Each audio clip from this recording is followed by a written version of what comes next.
देवी और सज्जनों, फिर उम्मीदों की रात आई है, चांद तारों को साथ मिलाई है।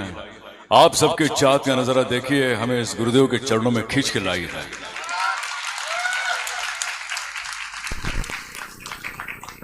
गुरुदेव के बारे में क्या कहें, अभी जितनी भी बातें गुरुदेव यानी कि जो हमारे गुरु होते हैं, गुरु तो भगवान का दिया हुआ हमारे एक प्रसाद है, और उनकी जो वाणी होती है हमारे जीवन को एक रास्ता दिखाने के लिए, उनकी वाणी हमेशा हम सुनते हैं। और आप सब लोग यहाँ पर पधारे हैं तो इसीलिए कि जीवन जो है बड़ा अजीब लगता है हम सबको, लेकिन जब जब भी ऐसे गुरु के साथ हम बैठ जाते हैं, गुरु के सामने बैठ जाते हैं, उनकी वाणी सुनते हैं, तो हमें जीवन के बदले में, जीवन के बारे में हमें एक मिठास नजर आती है, और उसमें एक रास्ता नजर आता है। कि कई बार हम भटक जाते हैं रास्ता देखते देखते, होता है ना ऐसा कई बार, लेकिन जब जब भी हम गुरुदेव की वाणी सुनते हैं तो हमें लगता है कि नहीं, यही रास्ता है। तो मैं चाहूंगा कि जब जब जीवन में कभी ऐसा लगे, जब जब भी मुझे भी ऐसा कभी लगता है कि एक मौका मिलता है कि गुरुदेव के पास आने का मौका मिलता है, मैं आ जाता हूं, कहीं बैठ जाता हूं पीछे और सुनते रहता हूं, बड़ा अच्छा लगता है।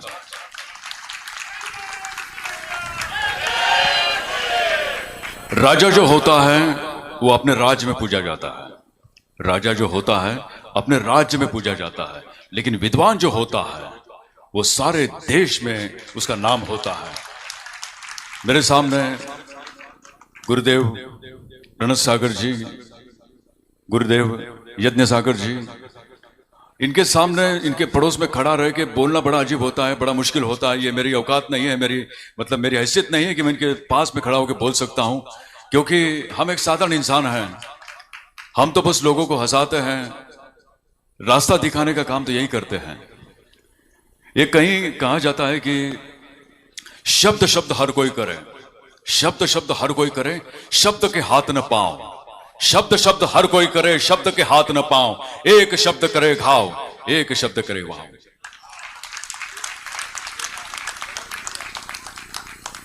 हम देखते हैं कि भगवान महावीर, भगवान बुद्ध हमारे पड़ोस में उपस्थित आदरणीय रणत सागर जी, इनके पास ऐसा क्या है जो आज भी दुनिया में ऐसे लोग हम खींचे आते हैं। इनके पास न पैसा है, न वस्त्र है, न मकान है, क्या है इनके पास? इनके पास है उनकी वाणी।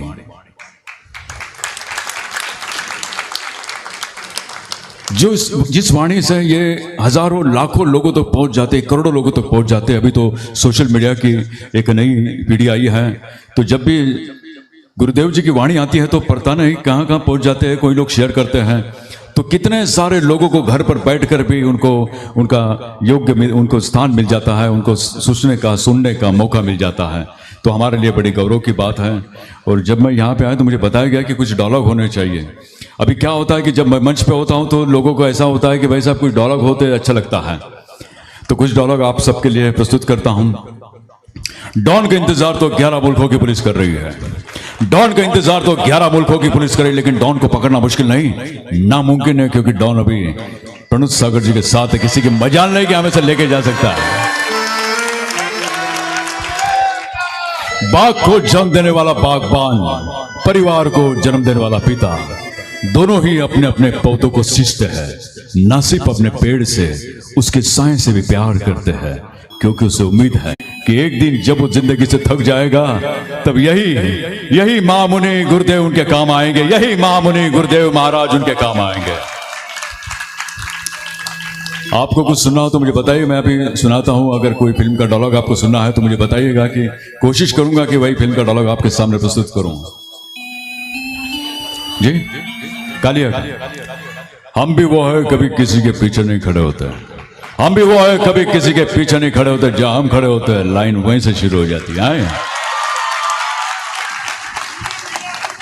दीवार जी, आज खुश तो बहुत हो गए तुम, बहुत खुश हो गए कि आज मैं हार गया। जिसने आज तक कभी तुम्हारे सामने हाथ नहीं जोड़े, जिसने आज तक कभी तुम्हारे सामने सर नहीं झुकाया, वो आज तुम्हारे सामने हाथ फैलाए खड़ा है। बहुत खुश हो गए तुम, बहुत खुश हो गए कि आज मैं हार गया। लेकिन तुम जानते हो कि जिस वक्त मैं खड़ा हूं, वो औरत जो जिंदगी में जलती रही, तुम्हारे मंदिर में दीप जलाते रहे, वही औरत आज जिंदगी मौत के साथ पर खड़ी है, और ये तुम्हारी हार है। हाँ, ये तुम्हारी हार है। क्या कसूर था उसका? कौन सा पाप, कौन सा जुर्म? क्या उसका जुर्म है कि मेरी मां है? क्या उसका जुर्म है कि मैं उसे प्यार करता हूं? क्या उसका जुर्म है कि उसने मुझे जन्म दिया? ये किस जुर्म की सजा दी जा रही उसे? हम घर से बेघर हो गए, जीते जी मेरा बाप मर गया, मेरी मां सुहागन होते हुए बाप बन गए। मैंने तुझे कभी कुछ नहीं मांगा, लेकिन आज मांगता हूं, मेरे गुनाहों की सजा मेरी मां को मत दो, मेरे गुनाहों की सजा मेरी मां को मत दो। मैं चाहे तो अपने आप को तुम्हारे हवाले करता हूं, जो चाहे कर लो, लेकिन मेरी मां मुझे वापस दे दो, मेरी मां मुझे वापस दे दो।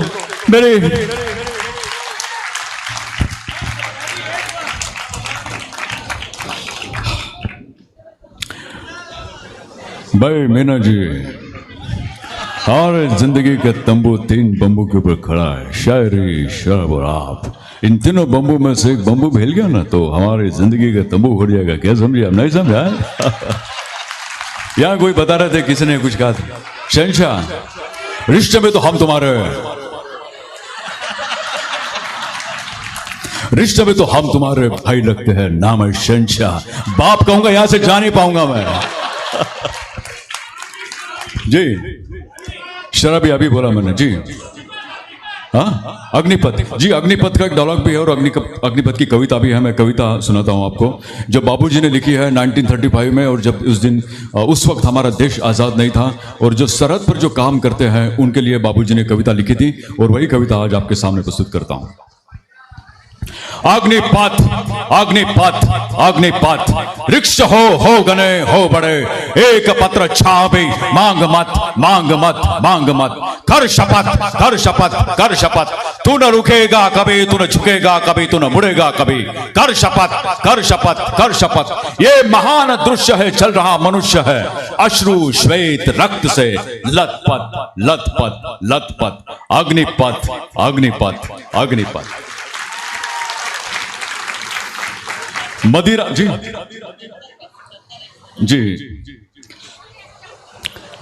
एक डायलॉग बोला है मुकद्दर का सिकंदर। एक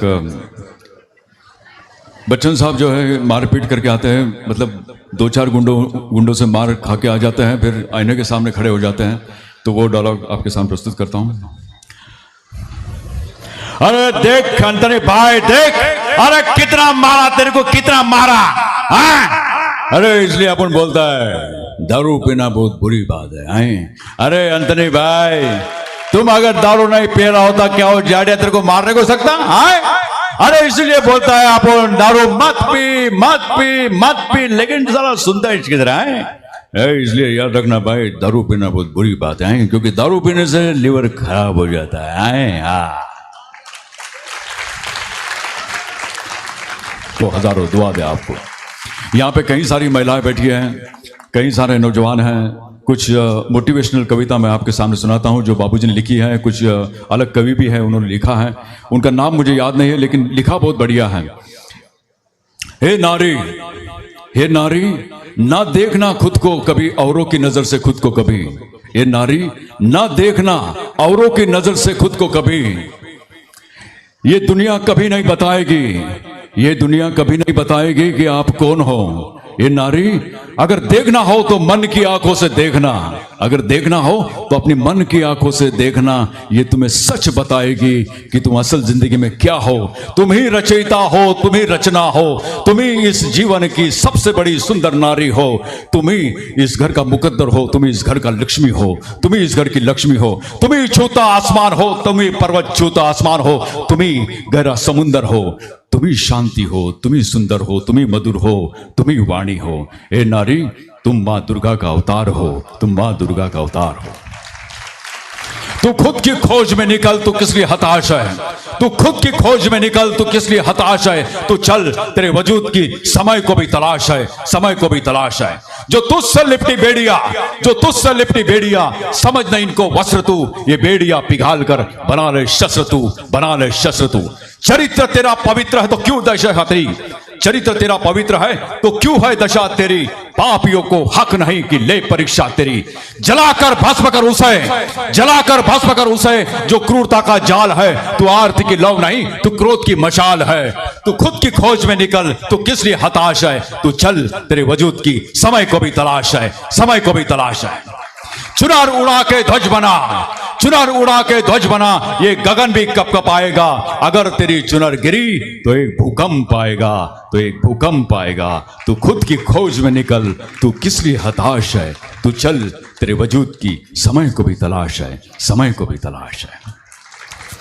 ऐसी कई सारी कविता है। जाते जाते एक अंतिम पद है, मैं बोल के जाऊंगा। उसके पहले मैं धन्यवाद देना चाहता हूँ महामुनि हमारे महाराज जी, जिनके बारे में जितने भी शब्द है वो कम हैं। मैं पहले ही बताया कि मेरी हैसियत नहीं है कि उनके बारे में मैं क्या कहूँ, उनकी प्रशंसा भी करने का मुझे हक नहीं है। लेकिन जब जब भी मैं उन्हें मिलता हूँ तो एक ऐसा लगता है कि नहीं, प्रभु मेरे सामने है। मैंने कभी प्रभु को देखा नहीं है, लेकिन जब जब भी उनकी वाणी में सुनता हूँ, जब जब भी उनके पास जाके बैठता हूँ, वो मुझे कुछ सिखाते हैं, मुझे दुनिया के बारे में, तौर तरीके के बारे में मुझे बताते हैं, तो मुझे लगता है कि नहीं, ये एक ऐसे व्यक्ति है कि जो मुझे जानते हैं, जो मुझे पहचानते हैं, जो मुझे रास्ता दिखाते हैं। इसलिए मैं धन्यवाद देना चाहता हूँ ईश्वर को कि जिन्होंने मुझे आज यहाँ पे मुझे बुलाया है। उन्होंने कुछ पल के लिए क्यों ना हो, मुझे उनका साथ मुझे मिल रहा है। ये मेरा सौभाग्य समझता हूँ। ऐसा लगता है कि ये I am the part of your family. मैं उनके मेरे फैमिली का आप हिस्सा हो सर।